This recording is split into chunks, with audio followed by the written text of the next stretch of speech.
Good morning, student. We are continuing chemical effects of electric current. Now, after doing the electroplating activity, पहली interchange the electrode and repeat the activity. What do you think she would observe this time? ठीक है, अगर आप ऐसा करते हैं तो जो लेयर डिपॉजिट हुई थी वो डिसॉल्व हो जाएगी सोल्यूशन में और वापस उसका वेट, अगर हमने वेट किया हुआ है तो आपके एनोड का वेट भी सेम हो जाएगा या रिड्यूस हो जाएगा. पहले रिड्यूस हुआ था फिर प्रॉपर वही हो जाएगा.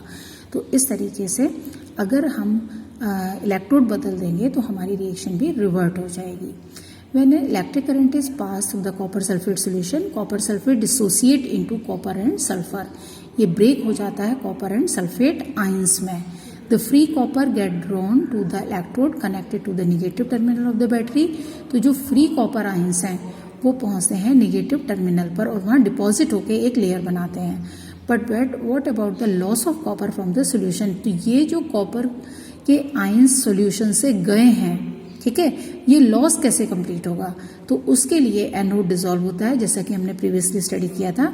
एनोड जो कॉपर का बना हुआ है वो डिसॉल्व होता है और इलेक्ट्रोलाइट में ये सोल्यूशन में कॉपर की अमाउंट को कांस्टेंट रखता है. From the other electrode, a copper plate and equal amount of copper get dissolved in the solution.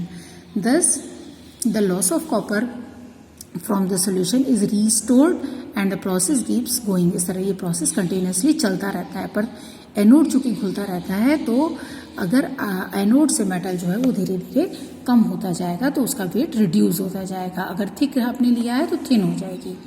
Pujo would get only one copper plate, so he performed activity 14.7 by connecting a carbon in place of the copper plate, which is connected to the negative terminal of the battery. He succeeded in obtaining coating of the copper on carbon rod. अगर बूजो के पास एक copper की plate है और वो किसी object के ऊपर कॉपर की कोटिंग करना चाहता है तो उसको गिवन कॉपर प्लेट का एनोड बनाना होगा, क्योंकि एनोड डिसॉल्व होता है. ठीक है, सेम चीज़ है, बार बार हम रिपीट कर रहे हैं. और कार्बन रॉड जो है उस पे कॉपर की लेयर डिपॉजिट हो जाएगी. राइट. तो जिस ऑब्जेक्ट पे आपको कोटिंग करनी है वो चाहे आयरन का हो या किसी भी का भी हो, बस शर्त यह है कि वो गुड कंडक्टर होना चाहिए. उसका आप कैथोड बनाएंगे, क्योंकि कैथोड पे कॉपर आयन डिपॉजिट होते हैं, मेटल आयन डिपॉजिट होते हैं और एनोड डिसॉल्व होता है. इसलिए जिसकी कोटिंग करनी है उसको आप एनोड बनाएंगे. और साथ में ये ध्यान रखेंगे कि सेल में जो इलेक्ट्रोलाइटिक सेल में हम जो सोल्यूशन ले रहे हैं वो सोल्यूशन भी उसी मेटल सॉल्ट का होना चाहिए जिस मेटल को हम अपने ऑब्जेक्ट पे डिनोट करना चाहते हैं. जैसे हमें गोल्ड की कोटिंग करनी है तो हमें गोल्ड क्लोराइड का इलेक्ट्रोलाइट लेना होगा. अगर हमें सिल्वर की कोटिंग करनी है तो हमें सिल्वर नाइट्रेट सोल्यूशन लेना होगा, यानी वाटर सोल्यूशन सॉल्युबल सॉल्ट हमें लेना होगा. The process of depositing a layer of any desired metal on another metal by means of electricity is known as a electroplating.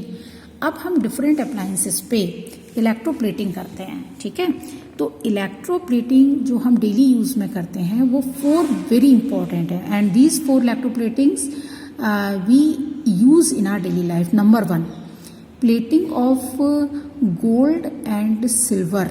Electroplating of gold and silver, ये आपने wrist watches वगैरह पे भी देखी होंगी. Plating of gold and silver over the ornaments and dials of wrist watches etc.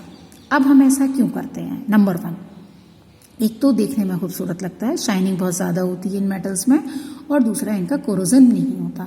तो जो हमारी कम शाइनी वाली मेटल्स हैं, सस्ते मेटल्स हैं, उनको अट्रैक्टिव लुक देने के लिए और उनको कोरोजन से बचा के रखने के लिए हम ये इलेक्ट्रोप्लेटिंग करते हैं. तो ऑर्नामेंट्स पे, घड़ी के डायल्स पे ये हम इलेक्ट्रोप्लेटिंग सिल्वर और गोल्ड की करते हैं. दूसरा इंपॉर्टेंट है क्रोमियम की इलेक्ट्रोप्लेटिंग.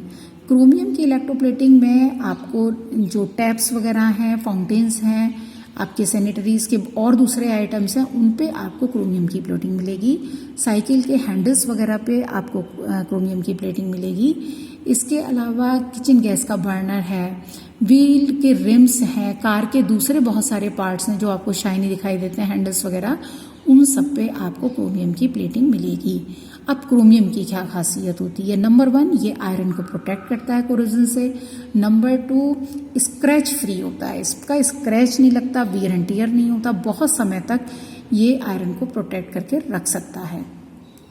अब एक क्वेश्चन ये है कि अगर क्रोमियम इतना ही इम्पॉर्टेंट है, स्ट्रेंथ है, वियर एंड टियर नहीं होता, तो हम पूरा ऑब्जेक्ट क्रोमियम का क्यों नहीं बनाते? Chromium is a very costly metal, इसलिए हम पूरा ऑब्जेक्ट क्रोमियम का नहीं बना सकते। ये बिल्कुल वैसे ही है कि आर्टिफिशियल ज्वेलरी पर हम गोल्ड और सिल्वर की प्लेटिंग करके पहनेंगे तो हमें चीपर पड़ेगा और लुक उसका वही होगा गोल्ड सिल्वर वाला, और कोरोजन भी नहीं होगा, ख़राब भी नहीं होगा। लेकिन अगर हम पूरा गोल्ड का बना के पहनते हैं तो वो बहुत कॉस्टली होता है। तो same thing is here, chromium के साथ भी है। Chromium gives shiny appearance to the objects, corrode नहीं होता, स्क्रैच फ्री होता है। तो ये सारे रीज़न है। वेरी एक्सपेंसिव है, तो इकोनॉमिक यही होगा कि हम इसकी प्लेटिंग करें चीपर मेटल्स के ऊपर। ज्वेलरी वगैरह के ऊपर हम गोल्ड की और सिल्वर की प्लेटिंग करते हैं। ये 2 आपने पढ़े। तीसरा है जो टिन केन्स हैं जिनमें हम फूड को स्टोर करते हैं और आप कोल्ड ड्रिंक्स भी पीते हैं। ये टिन बाहर से पेंटेड होती हैं और अंदर से इनमें टिन की कोटिंग होती है, SN, टिन की कोटिंग होती है इन केन्स में। टिन लेस रिएक्टिव होता है और फूड पॉइजनिंग नहीं करता, इसलिए हम फूड को स्पॉइल नहीं करता, इसलिए हम इस टिन की कोटिंग इन केन्स के अंदर करते हैं। अनदर इज आयरन की, जो आयरन के ऑब्जेक्ट्स, आयरन बहुत स्ट्रेंथफुल होता है, इसको हम यूज़ करते हैं। तो हमारे बकेट्स हैं, आयरन की शीट्स हैं, आपने देखा होगा ये वाइट कलर के होते हैं because they are galvanised. Galvanisation का मतलब होता है जिंक की कोटिंग आयरन ऑब्जेक्ट पे करना। This process is known as galvanisation. Depositing of zinc layer over the iron object, this is known as a galvanisation, right. अब इसका फायदा क्या होता है? Zinc is more reactive than iron and then how it can protect the iron, it's a very important question for us, ठीक है। So number 1, पहले आप एक एक करके समझिए। Zinc is more reactive than iron, तो preferably it react with oxygen and protect the iron. अपना सेक्रीफाइस करके आयरन को प्रोटेक्ट करता है, प्रेफरेबली ऑक्सीजन से रिएक्शन करता है और जिंक ऑक्साइड बनाता है। Number 2, zinc oxide is a sticky layer और आयरन ऑक्साइड जो बनता है वो फ्लैकी लेयर होती है। तो ये डिफरेंस है कि एक बार अगर आयरन का कोरोजन हो गया तो वो कंटिन्यूस प्रोसेस बन जाता है और आयरन जो है कोरोजन लगातार होने से खराब हो जाता है, ठीक है। लेकिन अगर आपने उसके ऊपर जिंक डिपॉजिट किया हुआ है तो जिंक ऑक्साइड लेयर जो है वो स्टिकी लेयर है। तो एक बार अगर जिंक ऑक्साइड लेयर बन जाती है तो वो जिंक को फर्दर प्रोटेक्ट करती है। फ्लैकी लेयर वो नहीं होती, वो प्रोटेक्ट करती है और इतनी स्टिकी लेयर होती है कि आप सैंड पेपर से उसको रब करेंगे तब जाके वो लेयर उससे डिटैच होगी, right. So in this way zinc protect the iron from the rusting, even then zinc is more reactive than the iron. It's a very important question. अब ये 4 इंपॉर्टेंट एप्लीकेशंस आपको पढ़ने हैं, ठीक है। क्या क्या पढ़ने हैं आपको? सिल्वर गोल्ड की प्लेटिंग ऑर्नामेंट्स के ऊपर, क्रोमियम की plating sanitary wells and other rims, wheels के हैंडल्स एक्सेट्रा के ऊपर, एंड टिन की कोटिंग केन्स में, कोल्ड ड्रिंक केन्स में, और galvanisation that is zinc coating over the iron. ये 4 आपको इंपॉर्टेंट पॉइंट्स इसमें याद रखने हैं।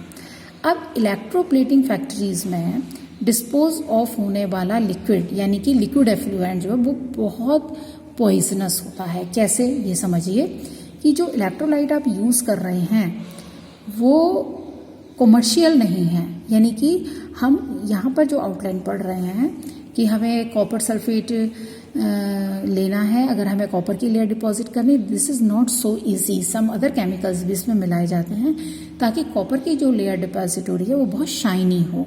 आप घर पे जब ये एक्सपेरिमेंट करेंगे तो आप देखेंगे वो बहुत डल सी लेयर है, तो उसको शाइनी बनाने के लिए इसमें कुछ और बहुत स्टिकी बनाने के लिए कुछ अदर केमिकल्स भी इसमें मिक्स होते हैं। तो ये एफ्लुएंट जो होता है वो बहुत पॉइजनस होता है। तो एनवायरनमेंट में या एक्वेटिक बॉडीज में डिस्पोज ऑफ करने से पहले इलेक्ट्रोप्लेटिंग इंडस्ट्रीज का एफ्लुएंट प्रॉपरली ट्रीट होना कंपलसरी है। तो जो एनवायरनमेंट प्रोटेक्शन डिपार्टमेंट की गाइडलाइंस हैं उन्हीं के अकॉर्डिंग इस एफ्लुएंट को डिस्पोज ऑफ करना चाहिए। Now come to the keywords. Electrodes, you know very well, जो आपका सेल है उसमें 2 इलेक्ट्रोड होते हैं. जो पॉजिटिव टर्मिनल से जुड़ता है वो एनोड होता है और जो नेगेटिव टर्मिनल से जुड़ा होता है वो कैथोड होता है. So these are simple metallic rod dipped in a solution that is known as a electrode. So electrode is nothing, it is a metallic rod dipped in a solution of its own electrolyte. यानी वही metal का electrolyte होना चाहिए, उसको हम electrode कहते हैं. Thank you.